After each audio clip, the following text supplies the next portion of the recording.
Dollar. Dirt and money, no soul. Had to go and get it, ain't no time to kick it. Got a stack and flip for my foes. Dollar. Please tell me you can hear me. Don't turn your back and don't neglect me. Just let me know if you need me.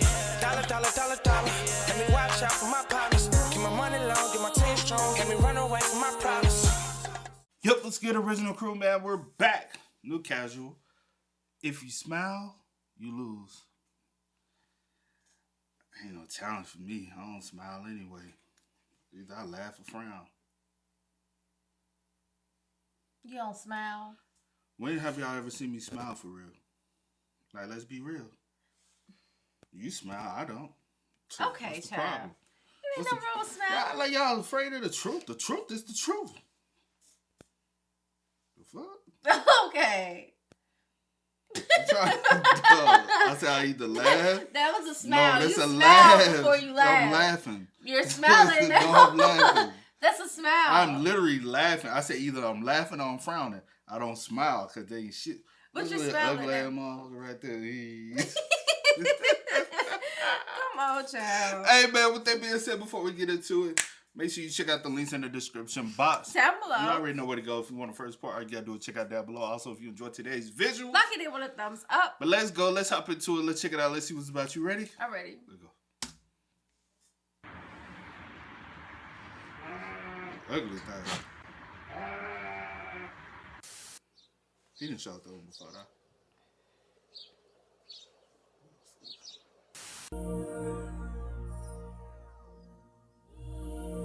Yeah, about that. So I've been making content for almost 4 years now, and in that time, I put therapists in Bentleys and more people on couches in the housing crisis of '08. Probably an exaggeration, but you get the point. I've ruined more animals for people than the fans of Zootopia. So because of that, and because this video is 2 years old now, I thought it'd be fun to remake it, so same rules apply. I challenge you to watch this video with a straight face. If you smile, you lose, and because I'm that confident, comment where in the video you folded. Cause I got an ace in the hole, and I don't mean Austin. There is one surefire way to make the terminally online smile. Good, she's in pounce position. Look. Check him on. Oh my god! Yeah, that'd do it. Now for a while, I wasn't a believer. I thought cats pretending to be scared by their cubs was one of those feel-good facts we made up. Like the idea that the 4-letter C word that elephants think of when they see us is cute.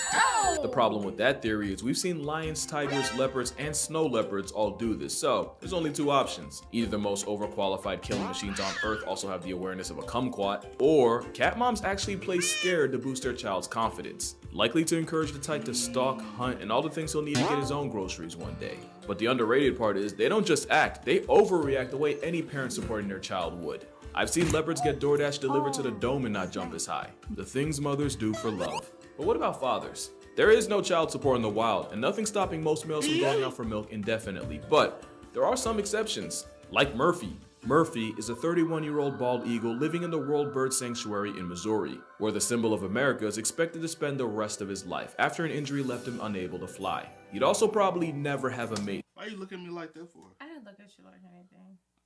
It's illegal.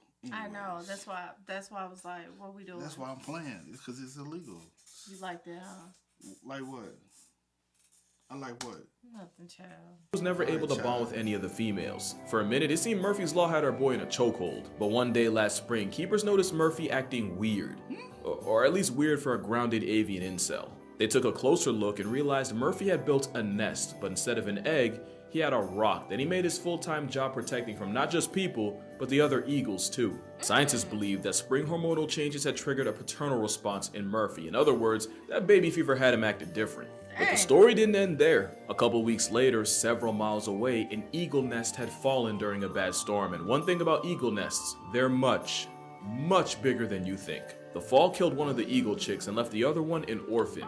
And that's how Murphy got promoted from a rock to a real-life baby. Keepers introduced him with a little eaglet in a safety cage in case Murphy switched up and chose violence. He chose quite the opposite. He showed genuine curiosity in the orphan and eventually started feeding it completely on his own. And just like that, first-time father Murphy took the chick under his semi-crippled wing and the two bonded. Bro manifested fatherhood. And only a couple months later, Eaglet 23-126 was released back into the wild after being successfully raised by Murphy. And while it's technically bad luck to name a bird meant to be released, Murphy's son still managed to leave with a nickname, Rocky. Speaking of the rock that started it all, Murphy's Rothschild would be auctioned off with the proceeds going to the sanctuary's food bill. As for Man, that's disrespectful. Y'all just gonna find a way to make some money, huh? That rock ain't got shit to do with y'all. And that's a rock. Y'all really out here just, ooh, that rock, that was that eagle rock. I sure want it. Like, what kind of dumbass? But anyway. Teach his own. Started it all, Murphy's Rothschild would be auctioned off with the proceeds going to the sanctuary's food bill. As for Murphy, I'm sure he's enjoying the empty nest. At least until next spring, where he'll probably do it all over again. Yeah. And speaking of bodyguards for birds, next, we gotta talk about the Maremma. This cotton-colored canine was bred in the mountains of Italy by farmers to protect their livestock from anything from packs of wolves or bears to even white-tailed sea eagles. But they don't just look like sheep. Maremma puppies are often raised alongside sheep with very little human contact, leading to an overprotective Q-tip that views the entire flock as its family. Don't get me wrong, Maremmas have the personality of a cinnamon roll most of the time, until you give dog Toretto a reason. So in this case, if you flock around, you will find out. And that doesn't just go for sheep. On the complete opposite side of the world, on Middle Island off the coast of Australia, the world's smallest penguin was flirting with extinction. The little blue penguin nearly got wiped out of existence by foxes. So bad that the population that was once at 20,000 got cut down to 27. That's when a farmer had an idea. Swampy Marsh already had Maremma dogs guarding his free-range chickens, and you know what they say, penguins are just business chickens in suits. So he had two of his dogs, Yudi and Tula, raised around penguins. How'd they get their name? That's how. And just like that, the two dogs would see all penguins as their own, and as you can guess, they defended them like it. The Maremmas didn't even have to put foxes on shirts, just having their scent around was enough to make a fox readjust its grocery list. And it wasn't long until the pint-sized penguin population made a comeback. The two dogs that pioneered this have since retired, but to this day, you'll still see Maremmas running protection for the little blue penguins of Middle Island. We really don't deserve dogs. Even in one of the darkest days in American history, you'll find at least one dog trying to make it better. You don't need a history lesson to grasp just how horrific the 9/11 attacks were. It was rough on everybody, including the rescue dogs. But you ever wonder what happened to the four-legged heroes of Ground Zero? Well, this is Brittany. She's a golden retriever with a name that would give autocorrect an Brittany, that's different. I ain't never seen. She was also the last surviving rescue dog from 9/11. Ground Zero was actually her first ever job with owner and trainer Denise Carlos, where they spent 10 days at the disaster site. Brittany would also go on to help with searches after Hurricane Katrina and her equally evil twin sister Rita. Brittany would retire at the old age of 9, but wouldn't retire from making a difference, just this time in schools. She would go on to work in elementary schools as a reading dog. She was basically emotional support for first graders or special needs children struggling with reading, and with Brittany on the clock, those same children actually performed better. But like honestly most good things in the world, Brittany was unfortunately taken from us in 2016. But not before getting a hero send-off from firefighters and rescue workers on her way to the animal hospital where she was retired from life. Brittany retired from helping people, but the next animal needed people to help her retire.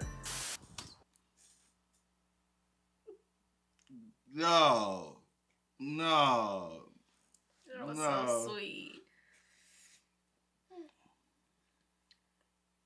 You okay? You barely holding in. No, it's like happy little tears. But you barely holding in though. Yeah, that was sweet.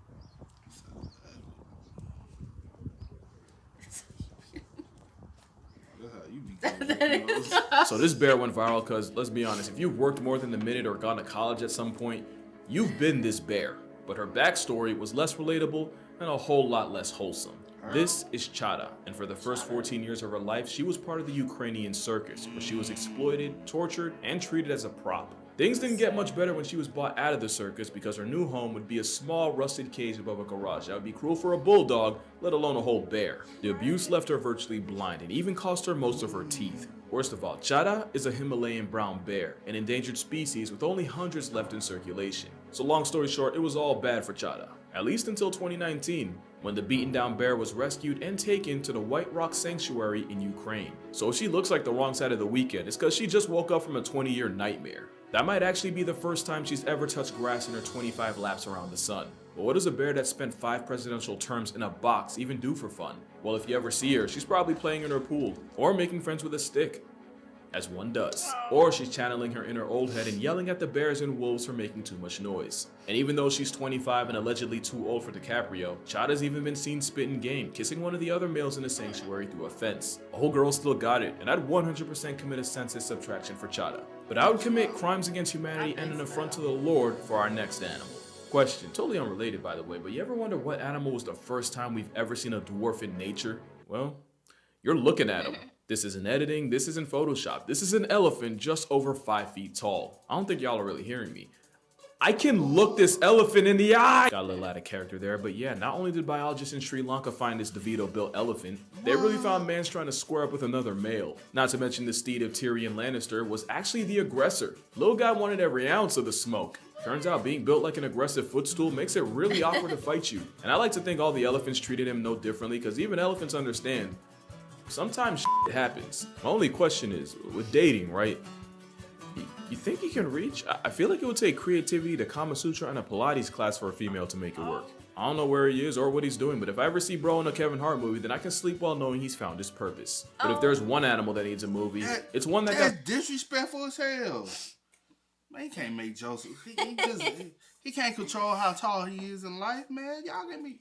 He can't control it. That ain't his fault. Blame it dead. related to one of the biggest box office come-ups of all time. I love Lion King, and Simba's revenge arc altered my brain chemistry for the better, but they'll forever catch smoke for having all the homies hating hyenas. In real life, lions steal from the laugh track of the savannah more than vice versa. And sometimes lions take more than just lunch. Generational beef is so on site that lions will go out of their way to blow a hyena's back out and retire both of their back legs. They don't even kill them, they just nerf their quality of life and let time do the rest. And that's exactly what happened here, where this hyena was filmed after a lion left him operating on less than 50%. But apparently last Sunday wasn't the first time a lion couldn't kill a 49er, because that same hyena was found almost a year later, still paralyzed, but still very much alive. Now I couldn't really find a lot of info on him, so that's all we really know. Or at least it would be, if I didn't reach out to the guy that took the video.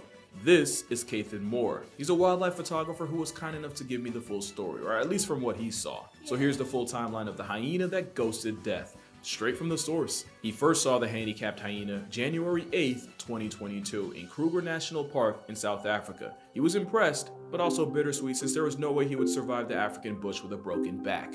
Except Moore would see the same hyena again in April. Same disability, but otherwise still healthy. But the real plot twist wasn't until he saw him around other hyenas. Kathan watched as the two-wheel drive ran over to a kill and started shoving hyenas out of the way, even snapping at one from behind. The disabled hyena was still bullying other hyenas in the clan and earning his pound of flesh, and Kathan even believes that he was one of the higher ranking members. Kathan would see this middle finger to the Grim Reaper throughout the months before finding him for the last time on the last day of 2022. Almost a full calendar year after seeing him for the first time. According to Moore, he sat with the hyena all day, almost as if he knew. Now, Kathan hasn't seen him since, and while there is a good chance his time finally ran out, Moore also believes that he could have just moved on to another area with his clan. But even the worst case scenario means this dude survived at least a year after getting spine split by a lion. That's a W in and of itself.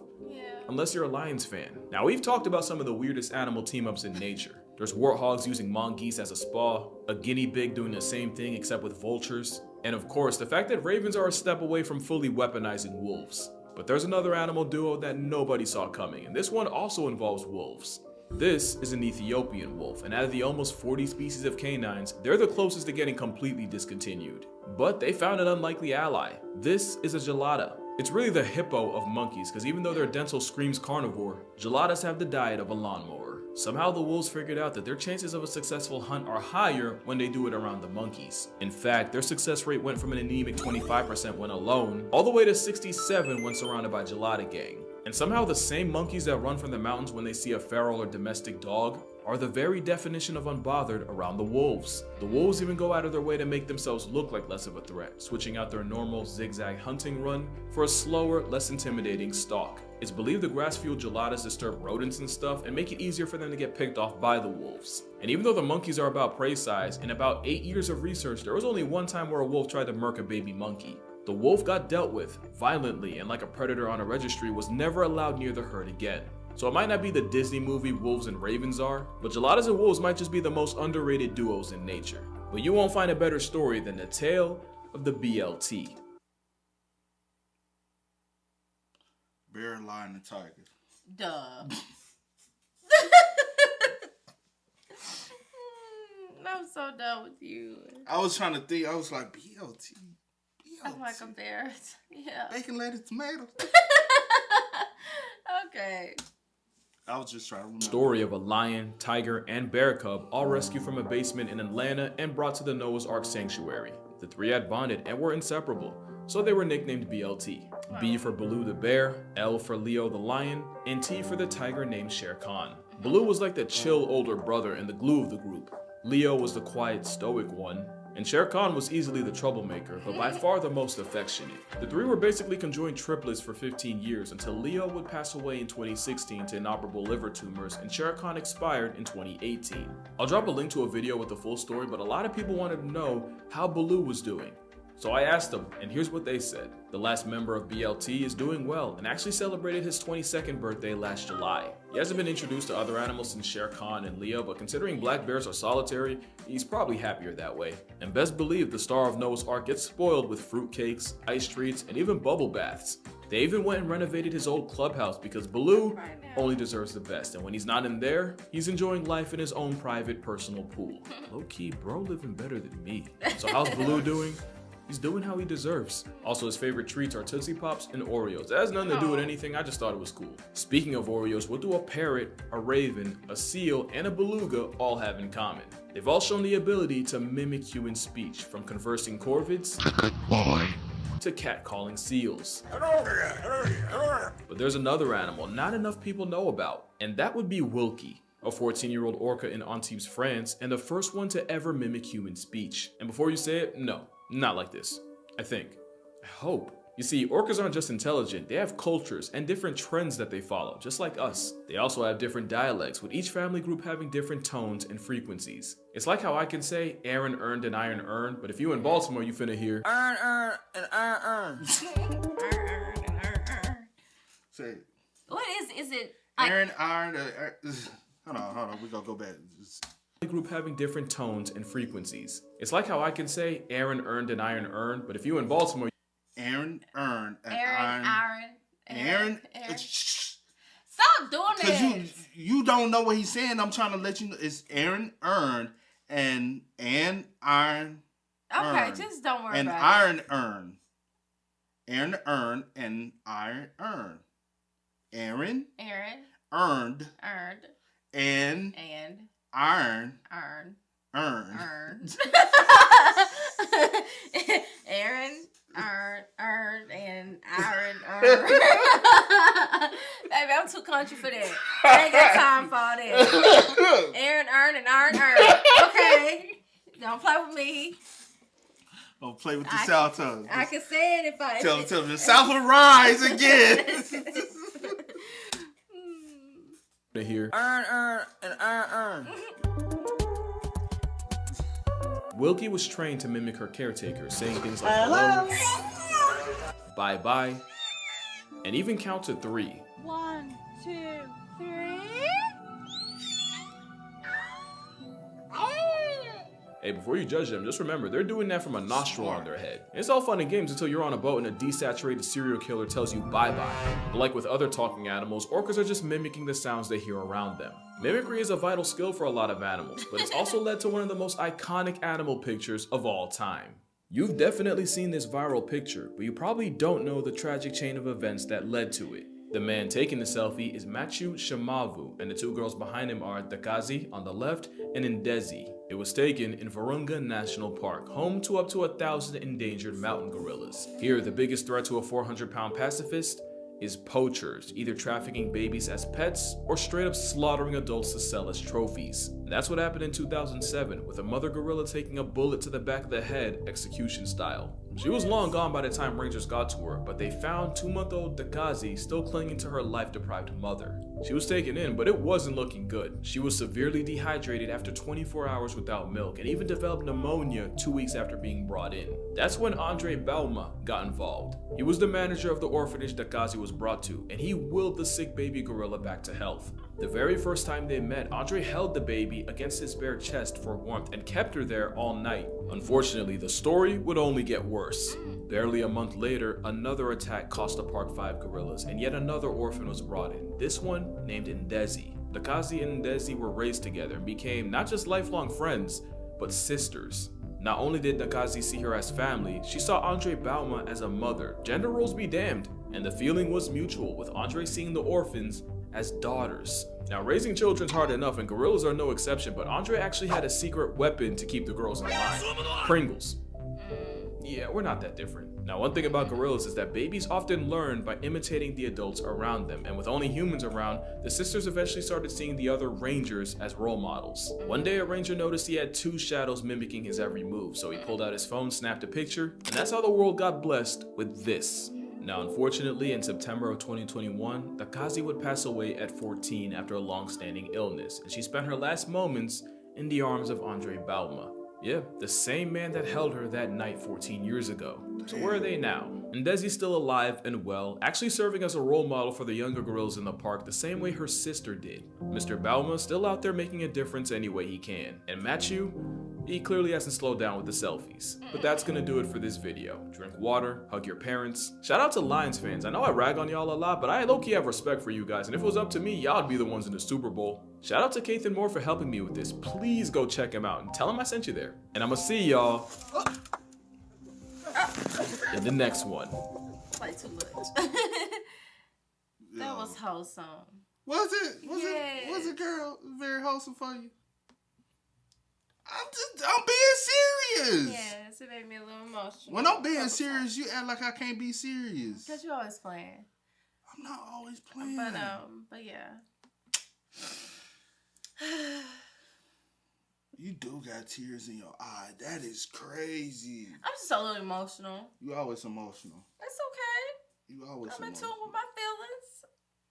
Ain't no wrong with that. Girl, here we I like go. a nice, good, wholesome story.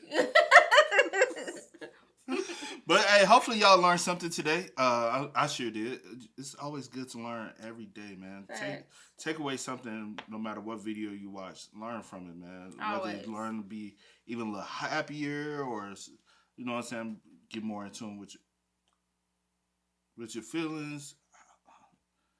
I don't understand the head. Just he happy. That's all that matters. All right. With that being said, man, make sure y'all spam us up. Let us know y'all thoughts and opinions about it in the comment section down below. But as always, I do go with the name DJ the Kid and Sis. Here to go. We are. We out. Go and get it, ain't no time to kick it. Got a stack and flip for my foes. Dollar, dollar, dollar, dollar. Please tell me you can hear me.